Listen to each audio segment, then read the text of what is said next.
자, 수험생 여러분 안녕하십니까? 자, 재경관리사 세무회계를 맡게 된 한윤규 세무사입니다. 자, 여러분 이렇게 새로운 처음 맡게 됐는데요. 네, 여러분 대단히 반갑고 그다음에 첫 시간에는 여러분들 그 재경관리사 시험제도의 개요와 그다음에 뭐 향후 전망이라든가 그리고 제가 아무래도 그 세무회계 강사다 보니까 자, 세무회계 과목에 있어서 뭐 비중이 어떻고 출제 경향이 어떻고 그다음에 어떻게 공부를 해야 되는지에 대해서 간략하게 설명을 드리도록 하겠습니다.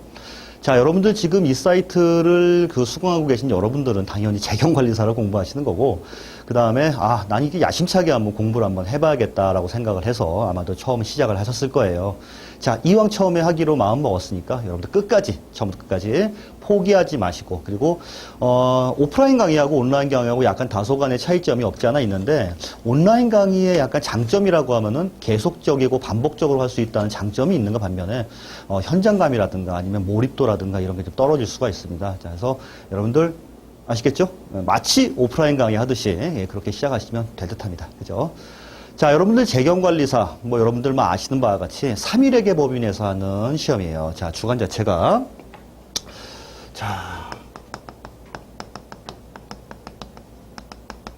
자, 주간은 3일회계 법인에서 하고 있다.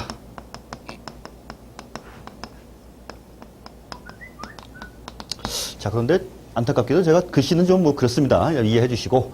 자, 그리고 국가 공인 자격증입니다. 자, 그러다 보니까, 이게 뭐 국가적, 대외적으로 뭐 인정을 해주는 자격이 맞는 건가. 여기에 대해서는 물론 여러분들 알아보고 수강을 하셨겠지만, 자, 국가 공인 자격입니다. 일단은. 자, 국가, 공인 자격 시험이고요. 자, 1년에 연 몇 회, 연 4회 실시가 되고, 3월, 6월, 9월, 12월 4번이래요. 자, 그러니까, 뭐 1년에 한 번 떨어지면 뭐 1년 이상 기다리고 뭐 이런 자격은 물론 아닙니다. 그래서 그나마 조금 좀 여유가 있는 그런 자격이다 생각하시면 되고, 자, 보시는 바와 같이 3개월 단위로 시험이 이루어져 있다 보니까 뭐 한 번 떨어지면 2달 정도만 공부하면 그 다음 시험이 있고 그래요. 그러니까 여러분들 물론 처음에 공부하자마자 한 번에 바로 합격을 하셔야겠지만은 너무 이렇게 큰 실망은 안 하셔도 된다라고 하는 겁니다.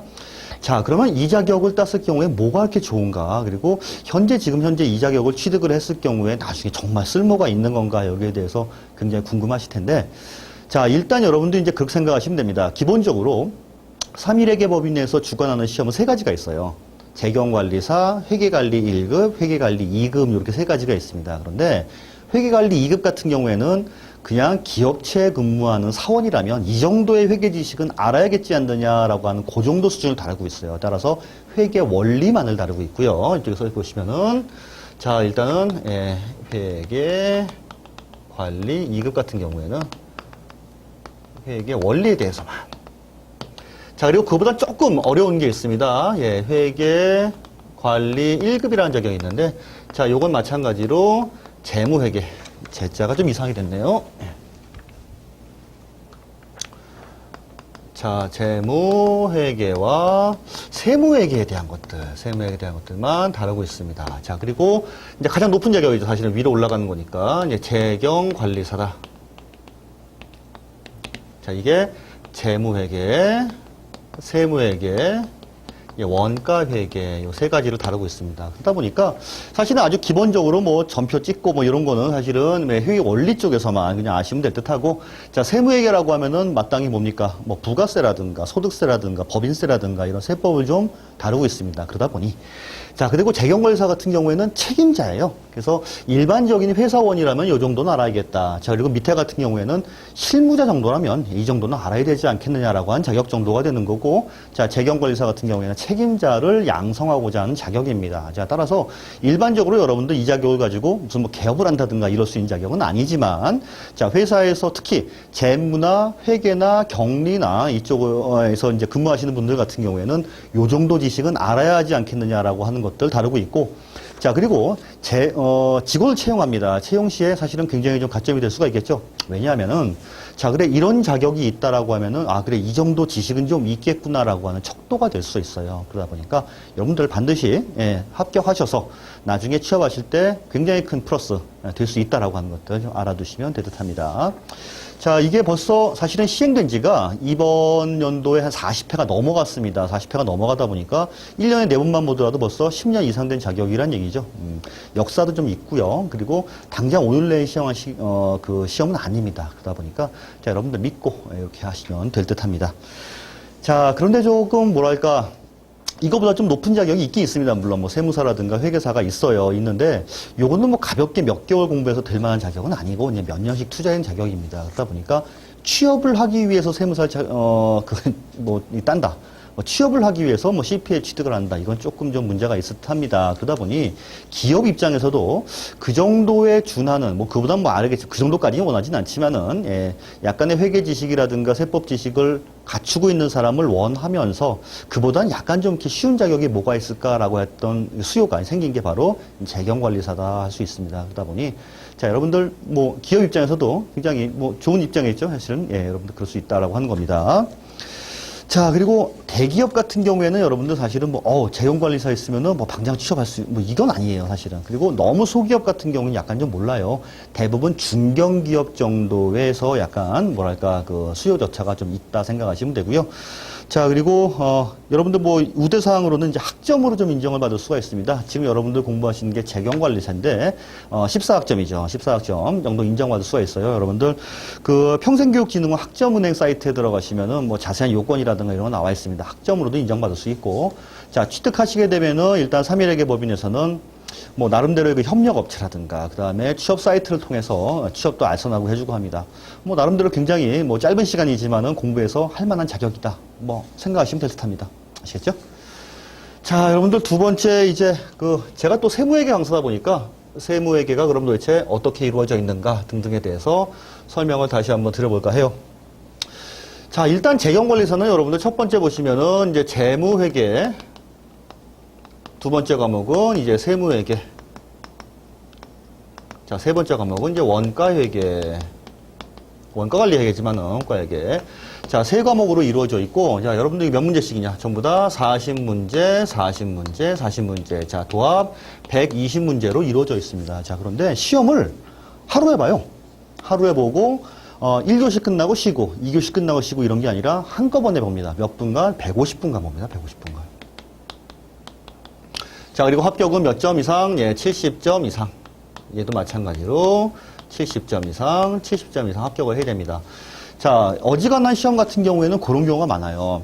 평균 60점 이상 받아야 되고, 꽈락이 40점이고, 이건 그건 아니고, 재무회계도 70을 넘어야 되고, 세무회계도 70을 넘어야 되고, 원가관리회계도 70점을 넘어야 된다고 합니다. 다시 말하면, 150분 내에 120문제를 풀 수 있는, 좀 빨리 풀 수 있는 거죠. 이제 속성이 좀 돼야 되고, 그 다음에 어느 한 과목에 편중돼서는 좀 안 된다라고 하는 게 있습니다. 다시 말하면, 나는 세무회계를 잘하기 때문에 이건 100점 맞았는데, 원가회계 같은 경우에는 좀 못해서 50점도 못 맞았다. 이런 경우는 좀 문제가 있을 수가 있어요. 그래서 골고루 좀 할 수 있는, 예, 그런 능력을 좀 키우시길 바라고, 자, 그리고 여러분들 이 시험이 뭐 보시던 바와 같이 100점 맞는 시험은 아니죠. 그러다 보니까 약간의 좀 효율적으로 공부할 수 있는 예, 그런 필요성도 좀 있으세요. 그러다 보니까 여러분들 동영상 강의 열심히 잘 들으시고 복습 잘 하시고 충분히 이거 이상은 받게 해드릴 수가 있습니다. 그러니까 너무 걱정하지 마시고 충분히 하시면 될 듯합니다. 자, 그리고 자, 여러분들 일단 제가 세무회계 강사다 보니까 이제 이 부분에 대해서만 좀 설명을 좀 드리겠습니다. 40문제가 나오는데 아무래도 여러분들 재경관리사라고 하는 자격의 목적 자체가 기업체에서 근무하고 있는 사람이에요. 그러다 보니 흔히 말하는 3법이라고 말을 합니다. 법인세, 소득세, 부가가치세. 뭐가 제일 중요하겠습니까? 그렇죠. 법인세가 가장 중요할 겁니다. 따라서 법인세의 출제 비용이 50%예요, 거의. 다시 말하면 문제수로는 약 20문제 정도가 나온다라고 생각하시면 됩니다. 자, 그리고 법인 같은 경우에는 1년에 4번씩 뭘 하냐면 부가가치세라고 하는 거 신고를 해요. 물론 당연히 어디서 하겠습니까? 회계팀이나 재무팀에서 하겠죠. 그러다 보니 부가가치세, VAT라고 말을 하는데 이게 이제 부가가치세죠.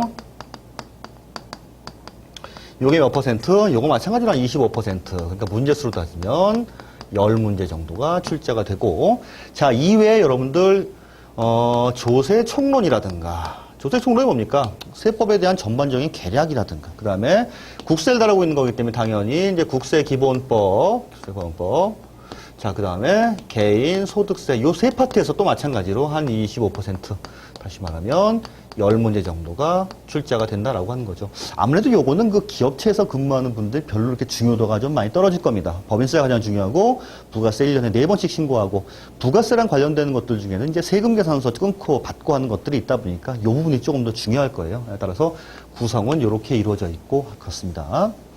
자, 그리고 여러분들 법인세, 부가가치세, 소득세 전부 다 무슨 문제가 나오나요? 그렇죠. 계산하는 문제가 나옵니다. 그런데 여러분들 학습하시다 보면 거기에 대해서 굉장히 많이 좀 부담감을 갖고 계신 분이 계십니다. 그런데 어찌 보면 사실은 말로 하는 문제보다는 계산으로 하는 문제가 더 쉬울 수가 있어요. 그리고 출제 비중 자체가 계산 문제보다는 약간 말로 하는 말 문제가 조금 더 많이 나옵니다. 그래서 너무 그리 스트레스는 받지 마시고 말로 하는 문제가 많이 나오니까 계속적이고 반복적으로 하면 되는구나. 자, 그리고 여러분들 이거 주관식입니까? 객관식입니까? 그렇죠. 전부 다 객관식 문제입니다. 그래서 생각보단 그리 넓은 범위를 다루고 있긴 하지만은 깊이가 그렇게 많이 들어가는 자격은 아니다 생각하시면 됩니다. 그러다 보니 좀 다루고 있는 파트는 많지만은 뭐 그렇게 뭐 건성건성식은 아니지만 굉장히 그렇게 뭐 세무사나 CPA처럼 그렇게 디테일한 부분을 다루고 있지는 않습니다. 그러니까 여러분들 계속적이고 반복적으로 정독보다는 다독 위주로 하시다 보면은 괜찮지 않을까 싶어요. 아시겠죠? 자, 여러분들 그리고 그 문제 자체는 일단 문제의식입니다. 문제 자체는. 그래서 지금 여러분들 교재가 3.1회계법인에서 나온 주요한 교재 3가지를 다루고 있는데 전부 다 뒤에 보시면 챕터별로 연습 문제를 다루고 있어요. 자, 그런데 이 연습 문제가 실제적으로 여기서 나온다고 보시면 됩니다. 거의. 그러니까 별도의 무슨 모의고사집이라든가 이런 거를 별도로 구매하실 필요성은 없고 뒤에 나와 있는 계산 문제가 아닌 연습 문제 계속적이고 반복적으로 푸시면 될 듯합니다. 연습 문제를 반복적으로 풀어봐라.